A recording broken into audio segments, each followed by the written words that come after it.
Hello friend, मी प्रियंका. माझ्या 30 दिवसाच्या चॅलेंजचा आज 7वा दिवस.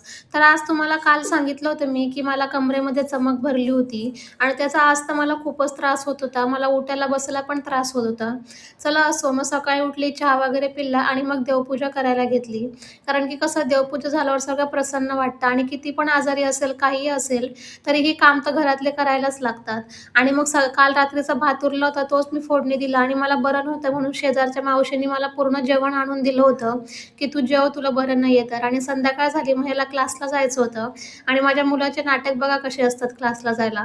मग शेवटी काही करून फसवून वगैरे त्याला क्लासला पाठवलं आणि मग घरी आल्यावर बघा हा मला कसे कपड्यांच्या घडी करून देतोय आणि मला असं असं वाटतंय ना, मला मुलगी नसली तरी चालेल. माझा मुलगा म्हणजे माझी मुलगीच आहे. अर्धं काम तर माझं तोच करतोय, कारण की त्याला वाटतंय, की मम्मीला वाकायला वगैरे येत नाही, म्हणून तोच मला कपड्यांच्या घडी वगैरे घालून देतोय. आणि त्यानंतर माझ्या मुलाची जादू बघा इकडे कसा जादू करतोय. ही कोणती जादू आहे काय माहिती? काहीच माहिती नाही. ही वेगळीच जादू करतोय आणि मोबाईलमध्ये बघून हे पोरं असे काहीतरी नाटक करत असतात. ही कोणती जादू आहे तुम्हाला कळली तर मला नक्की कमेंट्समध्ये सांगा. त्यानंतर रात्रीचं होळीची पूजा करायला गेली होती आणि मी जायच्या आधीच होळी पेटवली होती. मग मी गेली पटकन पाणी वगैरे टाकून होळीची अशी छान पूजा केली आणि मस्त अशी होळी पेटल्यावर किती छान प्रसन्न वाटत होतं. सगळे लोकं जमलेले होते. किती गर्दी झाली होती बघू शकता आणि ही माझी सोसायटी आहे.